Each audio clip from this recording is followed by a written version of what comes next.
Hello and welcome to Facebook Live. Kind of scary for me. You may not be afraid, but I am. And it's a really special night and I've been excited about it for a while because basically today is the first day of Earth Week. I mean, Earth Day is Wednesday, this is Monday, and it's our time to kick this off and think about the Earth, but actually more importantly to empower people that we know can help us do something about it now and in the future. And I'm really happy to be partnering, or actually I'm sort of like helping the partners who are actually already partnering, and that is Footprint, and they're sponsoring this amazing documentary that I am really excited to see, which is all about plastics. It's called The World of Plastic. And I'm just grabbing my little notes, sorry. So even astronauts get nervous too, right? But it's called The Story of Plastic. And, you know, I'm actually a polymer chemist. And this is something that's pretty interesting to me in that it's really important in the laboratory that you think about what you're doing now and how it affects the future, and that you teach future scientists how to do that. So the Footprint Foundation is sponsoring the showing of The Story of Plastic on Wednesday, on Earth Day. And it's such an important story, not just about plastics in the ocean, which you might hear a lot about, but the fact that, you know, we really have to understand the effect that plastics have been having on our whole world. And I think we'll all learn a lot about that on Wednesday. But tonight is actually just after this live Facebook Live event, and I'll take a few questions in a few minutes. I'm going to do is spend time with a really important group of people, and that is the Chief Science Officers. And they are sponsored by or organized by an organization called SciTech out of Arizona, where this is an organization that just thinks, how do we empower the STEM leaders of the future? And one way of doing that is to just sort of turn the equation around. And when you think about leaders, we don't just think about being class president, but being the chief science officer of your school. And one of the responsibilities that comes with that is not just you yourself, you know, knowing some science, but actually realizing what are the things that are hard for you to know, and how can you make sure that your peers learn science. One of my favorite professors said to me that during this time of COVID-19, when so many students are learning online, one thing that he's really worried about is that the students will have a harder time learning from each other, because that is the way students learn. The teacher feeds you, but then the students teach each other. So together, as a really great group of three, we have the Footprint Foundation, we have The Story of Plastics coming out on Wednesday, the film, and the Chief Science Officers are coming all together. We're going to have kind of a Chief Science Officer chat after this Facebook Live. That's kind of an event that's worldwide. It's pretty exciting. But for now, I thought I would take a few questions from people who are out there. And I've got Amanda over here helping me. Amanda, am I forgetting anybody here? We're doing great. Okay, so I'm looking for questions. I'm going to go grab them off my computer here. And so, let's see. Christine from Texas. So, how did seeing our planet live from space change my view of the Earth? Two things, Christine. One is that when I was here on Earth and hadn't been to space, I thought that, you know, here's Earth and there's space, and it's a place we're going to go. But then once you're there and looking back, it becomes really clear that, space is a place we're living too. It's just that not everybody's been there yet. And Earth and our home is just bigger than we thought. And the most, I would say, prevailing sentiment for me was I looked down and it's clear that everybody lives there. Every single person except for the 5 others that were with me on the space station. And everybody down there, I just felt like they have no idea, some of them, how connected they really are. And if they could just find each other, they could do anything. And it's been something, I know it's a terrible time right now with COVID-19, but it's been something that I've been quite hopeful about, is when people need to, they can do anything. And people are finding each other and realizing, when we're going to try to solve a problem, whether it's sewing masks or making ventilators, or, it can be simple, it can be complicated, but it has a lot of different elements to it. You can make it, but how are you going to get all the stuff? What kinds of engineering is going into it? There's a lot of different teams of people, and then you have to get it to the people who need it. How do you know who they are? So think of all the teams that have to find each other. And when I look down at the earth, that's what I see, is teams of marvelous people that if they found each other, they could get things done. And here during COVID-19, it's happening. So that's actually, it gives me hope for climate change. It really does. Let me grab another question, go into the computer, easier to see them there. So, CSO Sahiba, and I'm getting these questions from the CSO group, which I'm really pleased about. Sahiba, you said, what was my favorite part of my job? Well, besides the getting to go to space part, that is clearly, I loved that. And I had 3 missions. I had a 16-day mission on the shuttle, longest we'd ever been to space before at the time, so longest mission. And then, of course, people made longer, slightly longer missions, 16 days, 17 days. And then a really short mission, because we launched the Chandra X-ray Observatory, biggest, heaviest thing we'd ever launched from the shuttle. But my feeling when we landed from both those missions was, why? Why are we landing? We have so much to do up there. So I couldn't wait to spend 6 months up on that space station. But the other part is, I would say, lifelong learning. It's my privilege in my job to feel like anything that I learn is going to help me be a better astronaut.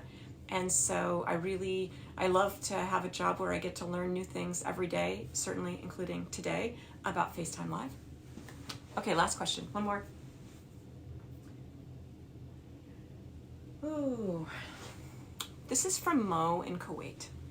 And Mo asked, what do I value most in humans after, let me just read it, most in humans after my trips?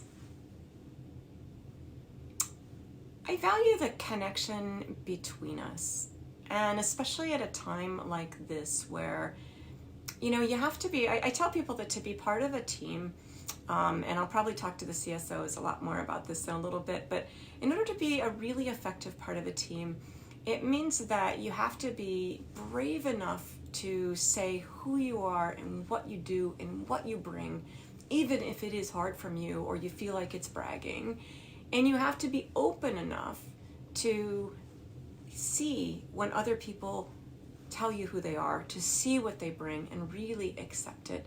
And I'll also say that you have to be brave enough to ask people what they bring when it turns out it's just not easy for them to say what the things are that they bring to the table, because you need everything from everyone in order to solve today's problems. But those things are actually pretty hard to do. Okay, let me just check, see if we have any more questions. Amanda, where are we in our timeline? We have about 2 minutes if you want to take one more question. Okay, let's see. Oh. Okay, I forgot the name. Let's see, just trying to see. So this is a really cool question. How is my job changing in the next 10 years? And first of all, with COVID-19, I think this is a new question for everyone. And it can be scary to have change. And at the same time, it can be exciting too. There's a really exciting possibilities. Now, as an astronaut, I'm actually retired from NASA. So a couple years ago, I stopped being active, going on missions, although, a lot of people are getting ready to go to space in different ways, so I'm hoping to go again someday. You never want to stop. But I did retire from NASA a few years ago, and the NASA that I retired from was a very different one than the one that I joined. When I started working for NASA, that was like the only game in town. That if you want to go to space, you're going with NASA. And if you want to build spaceships, you're built for people. You're building them with NASA. And now we have these commercial partners who are fascinating. And and there's a bunch of companies, and some you know, and some you don't, and they all have different personalities. But going to space is different now because with these partners, NASA is amazing, But NASA is a government organization and responsible to the people of the United States of America for doing the very best job that they can. And that means being very careful. And so sometimes it's hard for NASA to take big risks, rightfully so, really. But our commercial partners now, they can't take risks with people, but they can afford to say, do we really have to have the heat shield on that new capsule be that thick? I mean, couldn't we have it be a little thinner? I mean, do we have to have exactly that margin?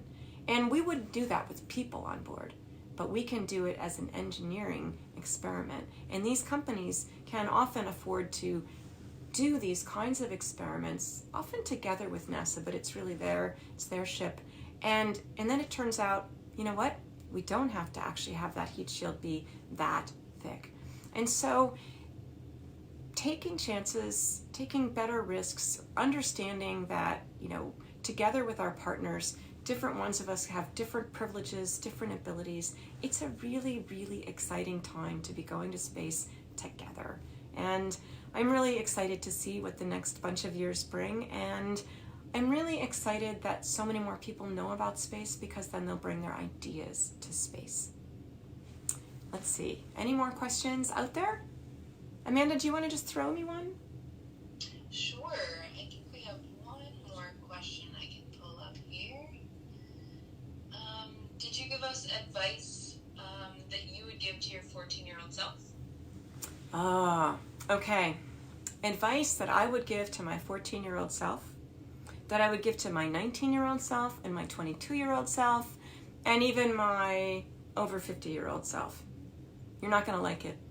Sleep more. I am not kidding. Look, I mean, we're talking about science this week. We're talking about Earth Day. We're talking about the effects of plastics in the environment. I mean, these are all things. We're looking at facts. We're drawing conclusions. Go and read the sleep studies and see if you want to be part of solving the problems of the future. You are going to want to be awake to do that. You're going to have more ideas. Your mind is going to be more open. Now, I say this as if I was really good at it, and you can ask anybody in my family. I am not. But sleeping more, I don't mean sleep all the time, but I do mean, take care of yourself. We see in the movies and the TV shows where people go, 24 hours and they're just driving really hard all the time. Especially right now during COVID-19, take care of yourself and take care of others. If you are somebody who is taking care of your body, you're taking care of your environment, you're taking care of your family. I mean, think about the things that really, really matter and take care of them. And part of that is getting that sleep that I talked about. But take care of yourself, because unless you do, we are not going to have you at your very best for the future. And we're counting on that, really. So this was really fun for me. I think we'd better go, so we have to go to our next event, Amanda. Definitely, yeah. I think we're headed to the VIP event, and just thanks to folks for the questions. Well, okay. It's nice to have a coach. Everybody needs different kinds of help. I'd like to thank my friend Amanda for helping me here. In closing, I'd just like to say thank you. I mean, it takes somebody to make these things possible. There are like 720 of these chief science officers across the world. It's out of several states. It's a bunch of states. It's a bunch of different countries, and there is 720 kids between 6th grade and 12th grade. I'm using sort of U.S. Terminology there, that are part of our future, and yet they wouldn't have a phone call tonight with me where we talk about how they can really get themselves ready to be helping their classmates become more science literate citizens. We wouldn't have that happening if it wasn't for organizations like SciTech, that is organizing that entire cadre of chief science officers out of Arizona. If we didn't have organizations like Footprint, and if we didn't have films where we're all going to sit and watch together and hopefully have watch parties, I encourage you to do that. Virtual, it works. Get some people together, you're all on the screen, you talk about things beforehand, you talk about things afterwards. It's really a great way to have togetherness with people over a topic you're not used to discussing, and help each other figure out, what did that mean? Could it really be that? Hey, they said that. Could that be true? Discussion is the way that we find clarity. So save Wednesday, watch that film, watch it together, have a watch party, and let's say thank you to Footprint, to the CSOs, and to SciTech. See ya.